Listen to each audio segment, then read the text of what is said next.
नमस्कार, मैं रानी शेख, राष्ट्रीय अध्यक्ष राष्ट्रीय एकता फाउंडेशन। आज से हम सारे ग्रुप को ओपन कर दे रहे हैं सभी लोगों के लिए। सब लोग अपने अपनी समस्या को लेके या समाधान को लेके हम लोग कंटिन्यू अब चैट कर सकते हैं। देखिए, मैं अब आज 3-4 वीडियो बनाने वाली हूँ और समय निकाल के आप तीनों चारों देखिएगा। मैं एक भूमिका बांधते हुए, क्योंकि किसी भी चीज़ के लिए अपन डायरेक्ट बात करो तो शायद समझ में ना आए, तो भूमिका प्लस में उदाहरण, फिर उसके बाद लास्ट में मैं आप लोगों के जो मुद्दा है उस पर आ जाऊंगी। देखिए, ये हर व्यक्ति को संगठन की आवश्यकता है, हर क्षेत्र में संगठन की आवश्यकता है। बाकी ये है कि हमें किस संगठन से जुड़ना है, ये हमारा अपना चयन होता है। प्लस में बहुत सारी चीज़ें हैं कि हम आज जुड़ रहे हैं केवल आज की समस्या को लेकर जुड़ रहे हैं, या हमारे जो भी आसपास के क्षेत्र में घटित हर समस्या को लेकर जुड़ रहे हैं। तो कुछ संगठन आपके साथ में 2 कदम चलेंगे, कुछ संगठन आपके साथ में लाइफ टाइम चलेंगे। तो ये आपका चयन है कि आपको किस संगठन के साथ में रहना है। बाकी संगठन होना बहुत ज़रूरी है, ये आपका चयन है कि आपको किसके साथ रहना है।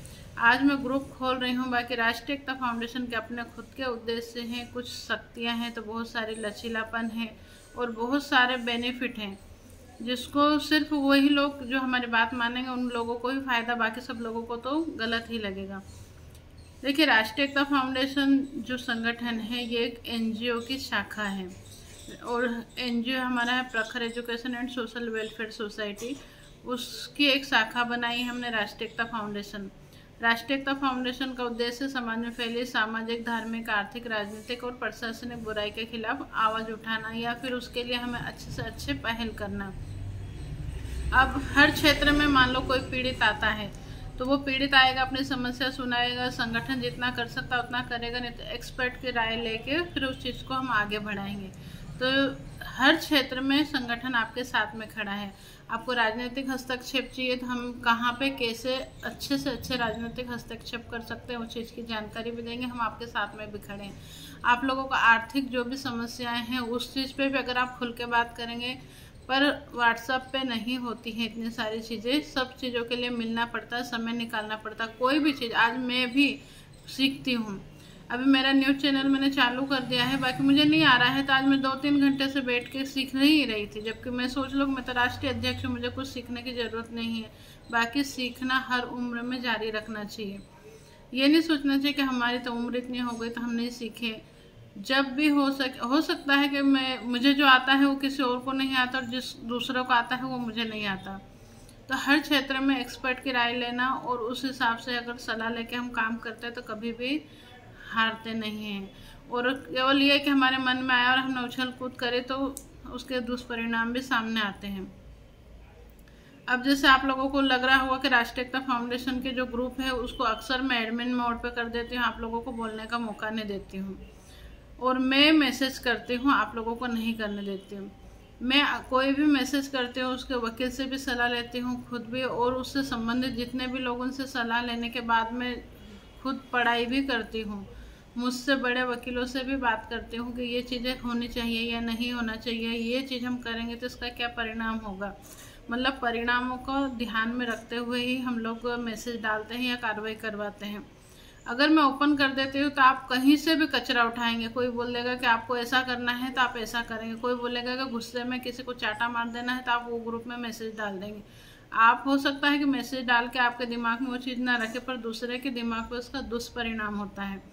इसलिए मैं अक्सर ग्रुपों को एडमिन मोड पे कर देती हूँ, और मैं वही चीज़ें आपको परोसती हूँ जो आप लोगों के लिए बेनिफिट वाली हो।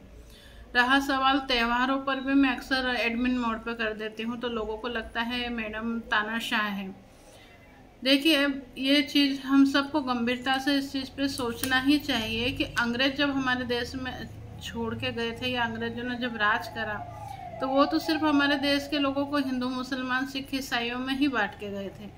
बाकी जो हमारे देश के अंदर ही जो राजनीतिक दल हैं उन लोगों ने शाखाओं में से शाखाएं, मतलब बाल के खाल निकाल के इतने टुकड़े कर दिए हैं कि अगर इन 4 में से भी किसी भी एक समाज या संप्रदाय के लोगों को अपन ले ले और उनके भी किसी त्यौहार की बधाई देंगे, तो उन्हीं में से ही, मतलब चलो हिंदू, मुसलमान, सिख, ईसाई तो छोड़ दीजिए, पर अगर मोमेडियन का ही कोई, मुस्लिम का ही कोई फंक्शन है, वो बधाई देगा तो दूसरा ही उसका विरोध करने लगेगा।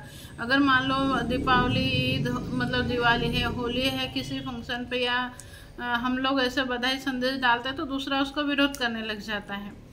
तो उस विरोधाभास को रोकने के लिए हमारा उद्देश्य होता है कि यदि आप खुशी में शामिल नहीं हो सकते तो आप अपने घर पे शांति से बैठे तो विवाद भी ना होगा।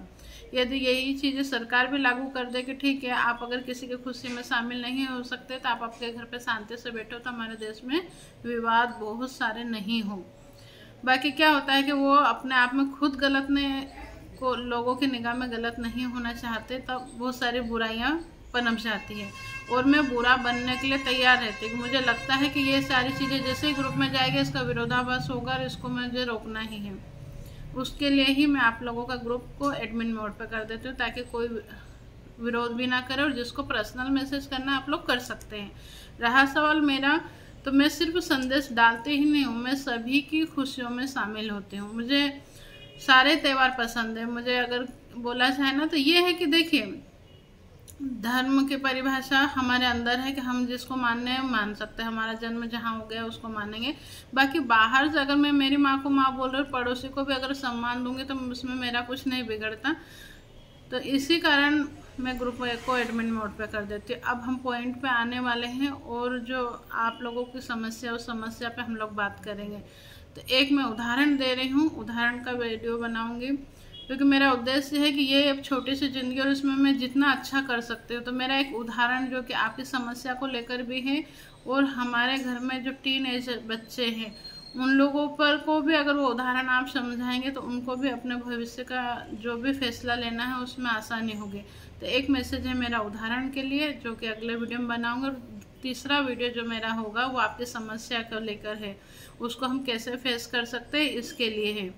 तो ये वाला वीडियो हो सकता है कि आप लोगों को फालतू लग रहा हो, पर मैंने आज सिर्फ एक भूमिका बनाई है कि यदि आप राष्ट्रीय एकता फाउंडेशन से जुड़ते हैं, विश्वास रखते हैं, तो आपकी हर समस्या के समाधान के लिए हम लोग आपके साथ में खड़े हैं। आपको इधर उधर ताकने झाँकने की जरूरत ही ना पड़ेगी। और जो शक्ति भी है वो आपके भलाई के लिए है, सबके भलाई के लिए है। धन्यवाद।